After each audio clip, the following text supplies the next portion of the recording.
Азыр биз өткөн сабактарда чыгарган тригонометриялык формулаларды пайдаланып, туюнтмаларды жөнөкөйлөтүүнүн мисалдарын карап көрөлү. Бизге момундай мисал берилсин же туюнтма. Мисалдын шарты ушу туюнтманы жөнөкөйлөткүлө дейт. Бул туюнтманы жөнөкөйлөтүш үчүн жана айтылгандай өткөн сабактарда алынган формулаларды пайдаланабыз. Анда косинус альфа көбөйтүлгөн тангенс альфа бул өткөн сабактарда синус альфанын косинус альфага болгон катышы экендигин көргөнбүз. Анда синус квадрат альфанын өзүн жазсак, минус өзүңөр көрүп тургандай бул мисалда синус, косинус, тангенс, котангенс 4 функция теңириптир. Анда тангенс менен котангенсти аныктоолору менен алмаштырып алалык. Котангенс косинус альфанын синус альфага болгон катышы экендигин көргөнбүз. Демек котангенсти косинус альфа бөлүнгөн синус альфа менен алмаштырабыз да косинус альфанын өзүн жазабыз. Барабар. Анда биринчи туюнтмадагы алымын, мына бөлчөктүн алымын жалпы бөлүмгө келтиребиз. Жалпы бөлүмү жөнөкөйлөтөбүз. Алымын жөнөкөйлөтөбүз. Косинус альфанын бөлүмүндө 1 бар экендигин эске алсак, анда косинус альфа менен косинус альфа кыскарып кетет дагы, анда алымында синус альфа калат. Синус альфа бөлүнгөн синус квадрат альфа.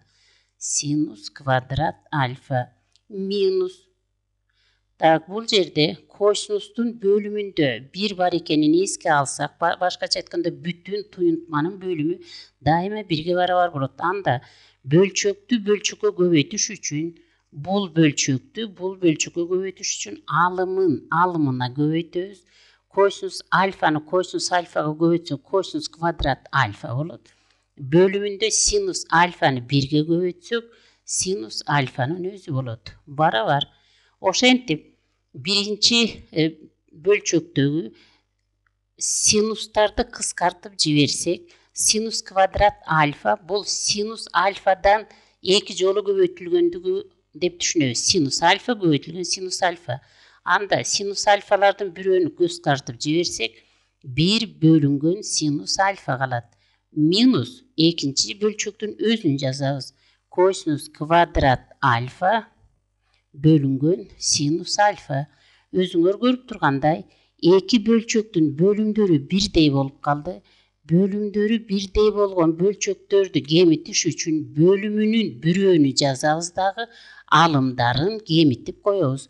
Косинус квадрат альфа. Биринчи бөлчөктүн алымы 1-ден, экинчи бөлчөктүн алымы косинус квадрат альфаны кемитебиз. Анда бөлүмүндө синус альфа, жогоруда айтылгандай өткөн сабакта 1 минус косинус квадрат альфа бул синус квадрат альфага барабар экендигин көргөнбүз. Барабар. Анда муну дагы бир ирет кыскартып жиберсек, синус альфага кыскартсак, анда бөлүмүндөгү синус альфа менен алымда синус квадрат альфанын бирөө кыскарат дагы, калат экен синус альфа. Ошентип туюнтманын мааниси синус альфага барабар болду. Азыр биз ушундай формулаларды пайдаланып, дагы бир мисалды чыгаруунун мисалын көргөзөлүк. Мындай мисал берилсин дейлик. Алымында синус альфа минус синус 3 альфа, синус 3 альфа плюс синус 5 альфа. Синус 5 альфа. Бөлүмүндө болсо жалаң косинустар берилген болсун. Косинус альфа минус косинус 3 альфа плюс косинус 5 альфа. Косинус 5 альфа. Барабар. Бул жерде функциялардын суммалары берилгени, же айырмалары берилгени көрүнүп турат.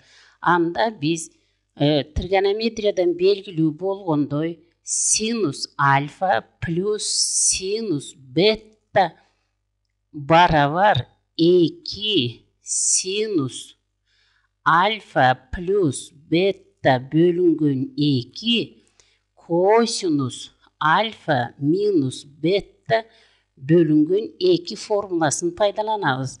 Barabar. Tak, bunu biz birinci jana üçüncü koşuluvçular için paydalansak, formuladagi alfanın ordunda alfanın özü durat mınaki. Formuladagi bettanın ordunda bu yerde 5 alfa durat. Demek anda formulаны paydalansak, ekini жазабыз, sinusты жазабыз дағы. Formulada alfa plus beta деп тұрат. Alfanın ordunda alfa тұрат, plus bettanın ordunda жоғарыда айттық 5 alfa тұрат, bölüngen 2. Көбейтілген косинус alfa minus 5 alfa bölüngen 2. Biz birinci jana üçüncü koşuluvçunu özgörtüp düzdük. Anda minus sinus 3 alfanın özün жазабыз. 3 alfanın. Mına jerde sinus 3 alfa kalıp kaldı. Oşonun özün жаздык. Anda bölümünü tağılı uşunday bolgon kosinus alfa plus kosinus beta formulasını paydalanabız.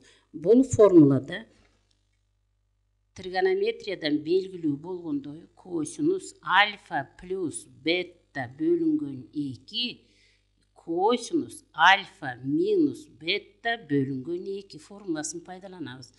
Anda dagı ele birinci jana üçüncü koşuluvçu üçün bu formulаны paydalansak 2 kosinus alfa plus bettanın ordunda 5 alfa turgandыкtan biz 5 alfanı жазабыз.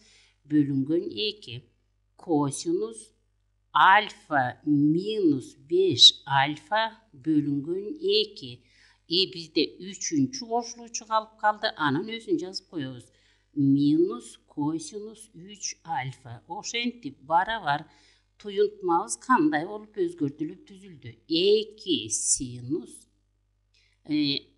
alfaga bu yerde 1 деген koeffitsient var deb esepteybiz. 1 alfaga 5 alfanı koşsak 6 alfa, 2'ye bölsek 3 alfa olur eken. Kosinus da alfadan minus 5 alfanı alsak minus 4 alfa.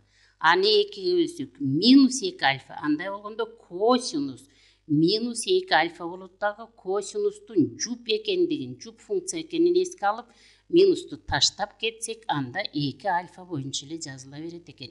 Minus sinus 3 alfa. Üçüncü koşuluvçunun özün gana жазып koyuluk. Bu yerden 2 kosinus dagı ele 1 alfaga 5 alfanı koşsak 6 alfa, hani 2'ye bölsek 3 alfa olur. Kosinus alfadan 5 alfanı alsak minus 4 alfa, hani 2'ye bölsek minus 2 alfa. Biro kosinustun jup ekendigin, jup funksiya ekenini eske alsak minustu taştap ketsek bolot. Minus kosinus 3 alfa barabar. Oşentip anda bölçöktün alımında ökönde teң sinus 3 alfa bar bolup jatkandыкtan anda sinus 3 alfanı kaşanın sırtına çıkarsak bolot. 2 sinus 3 alfa kaşanın sırtına çıkıp ketkende 2 kosinus 2 alfa birinci koşuluvçudan minus ikinci koşuluvçu büt bardığı çıkıp ketkendikten 1 kalat. Bölümünde dagı ele ökönde teң kosinus 3 alfanı kaşanın sırtına çıkarabız. Kosinus 3 alfa kaşanın sırtına çıksa 2 kosinus 2 alfa minus kosinus 3 alfa büt çıkıp ketkendikten ordunda 1 kalat. Barabar. Görüp turganday kaşanın içindegiler barabar bolgonduktan anda 2 kaşa kıskarat dağı bizde kalıp kaldı. Sinus 3 alfa bölüngen kosinus 3 alfa. Bu murdağı sabaklarda aytkanday sinustun kosinuska bölgön katışı tangensті берет дағы tangens 3 alfa. Oşentip bizge belirlen tuyuntmanı jönökölötüp büttük. Жообу tangens 3 alfa boldu.